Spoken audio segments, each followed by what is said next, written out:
আমাদের অনন্য স্টোরি সকল প্রকার পার্ট গল্প দেখতে আমাদের চ্যানেলটি সাবস্ক্রাইব করে পাশে থাকা বেল আইকনটিতে ক্লিক করে অল নোটিফিকেশন অন করে দিন।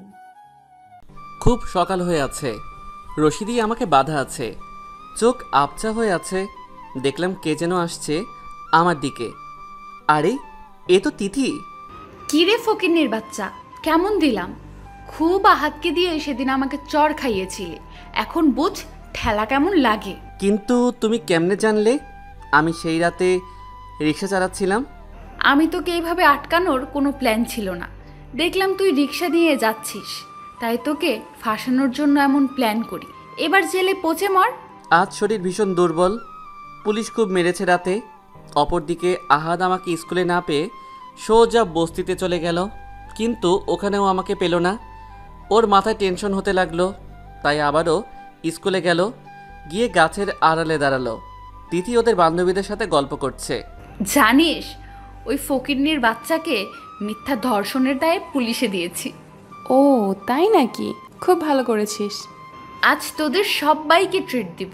কথাগুলো শুনে আহাদের গা জ্বলে গেল, রাগ যেন কিছুতেই থামছে না। তাই গিয়ে তিথিকে করে চর বসিয়ে দিল আর বলল, বল বিয়াদবের বাচ্চা, আমার বন্ধুকে কেন মিথ্যা ধর্ষণে পুলিশে ধরালি?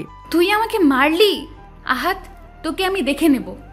আরে যা যা দেখে নিস, কিন্তু বলে রাখছি একদিন তুই নীরবের জন্য খুব কান্না করবি। কথাগুলো বলেই আহাদ থানায় চলে আসে। আরে আহাদ বাবা, তুমি এখানে? জি আঙ্কেল, আমি। আমার বন্ধু কই? কে তোমার বন্ধু বাবা? যাকে আপনি রাতে ধরে এনেছেন। ও আচ্ছা। ওকে জামিন করে দিন, না হলে বাবাকে বলে আপনার চাকরি খেয়ে দিব। আসলে আহাদের বাবা একজন ডিআইজি অফিসার। না না বাবা, ছেড়ে দিচ্ছি, কিন্তু প্লিজ তোমার বাবাকে কিন্তু বলো না। তারপর আমি তো আহাদকে দেখে পুরোই অবাক। হাবিলদারকে বলে আমাকে লকআপ থেকে বের করা হলো। আহাদ এসে আমাকে জড়িয়ে ধরলো আর কান্না করতে করতে বলল, কি অবস্থা করেছে বন্ধু তোর? এরপর থেকে কেউ যদি তোর গায়ে টাচ পর্যন্ত করে, তোকে ছেড়ে কথা বলবো না তাকে আমি।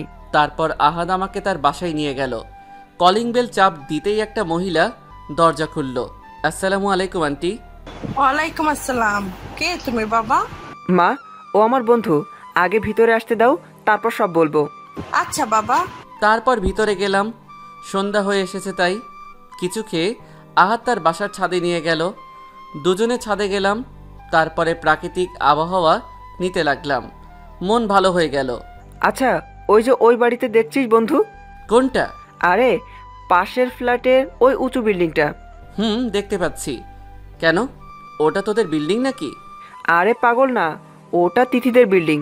ওর বাবা ডাক্তার এবং সায়েন্টিস্ট, বাবার একমাত্র মেয়ে, কিন্তু একদম বিয়াদব। ও আচ্ছা। এইসব নিয়ে ওর সাথে অনেক কথা হলো। প্রায় রাত্রি নেমে এসেছে, তাই নিচে গেলাম দুজনেই। গিয়ে আন্টি খাবার বেড়ে দিল। খাবার খেয়ে সোফায় বসে আছি। আচ্ছা বাবা, তুমি কোথায় থাকো আর তোমার শরীরের এই অবস্থা কেন বাবা? আসলে আন্টি, তারপর আমার জীবনে ঘটে যাওয়া সমস্ত কিছু আন্টিকে বললাম। আন্টি কথাগুলো শুনে চোখের পানি আটকে রাখতে পারলো না। আজ থেকে আমার দুটো সন্তান, আহাদ ও নীরব। আমাকে আন্টি না, মা বলে ডাকবি বাবা। আন্টি কথাগুলো শুনে পানিতে টলমল করতে লাগলো। আসলে মানুষ কত ভালো হয়, না হলে এই পৃথিবী চলতো না। চল বাবা, শপিংয়ে চল। তারপর আন্টি আমাকে আর আহাদকে নিয়ে শপিংয়ে নিয়ে গেল। আমার স্কুল ড্রেস সহ কিছু পোশাক কিনে দিল। বাসায় ফিরে এলাম, রাত 11টা বেজে গেছে। আচ্ছা আহাদ, তোর বাবা কই? বাবা কিছুদিনের জন্য বিদেশে গেছে। ও আচ্ছা। তারপর আন্টি বলল, তুই এখানেই থেকে যা সারা জীবনের জন্য। থাকবো মা, আগে আমাকে আমার জীবন যুদ্ধে সংগ্রামী হতে দাও। এই পরিবেশে থাকলে হয়তো দুঃখ কষ্ট না পেয়েই অনেক বড় হয়ে যাব, কিন্তু কোনো লাভ হবে না। প্লিজ মা, আমি প্রতিষ্ঠিত হলেই এখানে থাকবো। ঠিক আছে বাবা, মাঝে মধ্যে দেখা করিস। তারপর ঘুমিয়ে গেলাম। সকালে ঘুম থেকে উঠে নতুন পোশাক পরে দুজনেই একসাথে স্কুলে গেলাম। গেটে ঢুকেই আবারও তিথি ডাকছে, ওই ফকিন্নির বাচ্চা, এদিকে আয়। আমি আর আহাদ না শোনার ভান করে হেঁটেই যাচ্ছি। হঠাৎ পিছনে কাঁধে হাত দিয়ে ঘুরিয়ে, তোকে ডাকছি, কানে কথা যায় না? আসলে আমি শুনতে পাইনি। চল ক্লাসে যাই। ও, বন্ধুর উপরে দরদ উতলে পড়ছে। ফকিন্নিকে একদম রাজপুত্র বানিয়ে দিয়ে করে বসিয়ে দিল আহাদ। ও শুধু আমার বন্ধু না, ও আমার ভাই। তিথি মাথা নিচু করে আছে, কারণ সবাই তাকে দেখছে। ওই আহাদ, তোকে আমি দেখে নেব। তুই আমাকে চিনিস না। আমরা ক্লাসে গেলাম, ক্লাস শেষ করে গল্প করছিলাম, আবার স্যার এলো, এভাবে সবগুলো ক্লাস শেষ করলাম। আহাদকে তার বাড়ি পাঠিয়ে আমি বস্তিতে গেলাম। সে অনেক জোরাজোরি করছিল তার বাসায় নেওয়ার জন্য। আমি গেলাম না। বস্তিতে এসে রুমটা পরিষ্কার করলাম। দুপুর হয়েছে তাই কিছু খেয়ে একটু বিশ্রাম নিলাম। বিকেলের দিকে রিক্সা নিয়ে বের হলাম, সন্ধ্যা হয়ে এসেছে তাই বস্তিতে ফিরবো এমন সময় কোথা থেকে যেন আওয়াজ আসছে। আরে এটা তো আহাদের গলা, কিন্তু ও কি কোনো বিপদে পড়েছে? না, আমাকে দেখতেই হবে। তাই এগোতে লাগলাম। দেখলাম ওই ছেলেগুলোর সাথে তিথিও আছে। আহাদকে মেরে মাটিতে ফেলে দিয়েছে, মাথা দিয়ে অনেক রক্ত বের হচ্ছে। আশেপাশে কেউ নাই। অনেক কষ্টে তাকে মেডিকেল নিয়ে এলাম রিক্সাতে করে। তাকে আইসিইউতে নিয়ে গেল ডাক্তার।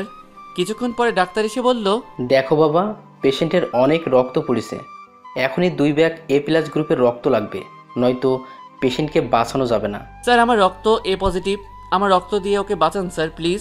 তোমার তো বয়স হয়নি, তাছাড়া 2 ব্যাগ রক্ত কিভাবে নিব আমি তোমার শরীর থেকে? স্যার এখন বয়স দেখে হবে না, আগে ওকে বাঁচান প্লিজ। অনেক জোরাজোরি করে ডাক্তার বলে রাজি করিয়ে 2 ব্যাগ রক্ত দিলাম। মাথাটা ঝিমাচ্ছে, তাই আহাদের ফোন থেকে ফোন করে আন্টিকে সব খুলে বললাম। আন্টি শুনে তাড়াতাড়ি মেডিকেল চলে এলো। আমার মাথাটা ঝিমাচ্ছে তাই আন্টিকে বলে রেখে আমি বস্তিতে ফিরলাম। গিয়ে বিছানায় গা এলিয়ে দিলাম। রাত্রি নেমে এসেছে, কিছু খাওয়ার শক্তি পর্যন্ত নাই, তাই ঘুমিয়ে পড়লাম। সকালে ঘুম থেকে সোজা মেডিকেলে গেলাম। আন্টি আহাদের পাশে বসে আছে আর আহাদের জ্ঞান ফিরেছে, ওষুধ খাওয়াচ্ছে।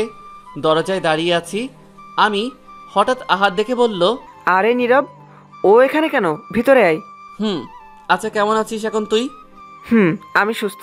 কালকে নীরব তোকে মেডিকেলে নিয়ে এসেছে, ওর মাথাটা ঝিমাচ্ছিল তাই সে চলে গেছিল। ও আচ্ছা, তা নীরব তুই কিছু খাসনি মনে হচ্ছে, আয় খেয়ে নে, মা খাবার এনেছে। না, আমি খেয়েছি। মিথ্যা বলিস কেন? তোকে দেখলে বোঝা যায় তুই কিছু খাসনি, আয়। তারা অনেক জোরাজোরি করে আমাকে খাবার দিল।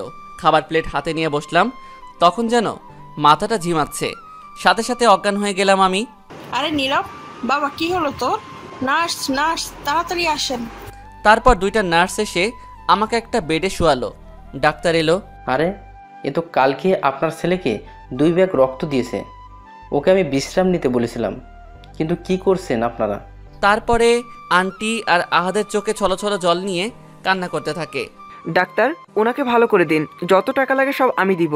আমরা যত সাধ্য চেষ্টা করছি। তারপর আমাকে গ্লুকোজ আর বিভিন্ন মেডিসিন খাওয়ানো হলো। আমি এখন প্রায় সুস্থ, সাথে আহাদও সুস্থ। আমি আর আহাদ প্রায় মেডিকেলে 17 দিন ছিলাম, যার ফলে স্কুলে যেতে পারিনি। দীর্ঘ 17 দিন পরে গেলাম আমরা দুজন স্কুলে। গেটে পা দিতেই পরবর্তী পার্ট পেতে কমেন্টে জানান। আপনারা গল্প পড়ছেন কিন্তু লাইক কমেন্ট কেন করছেন না? এটা কিন্তু খারাপ অভ্যাস, পরিবর্তন করবেন। মনে কেউ কষ্ট নিয়েন না। ধন্যবাদ সবাইকে।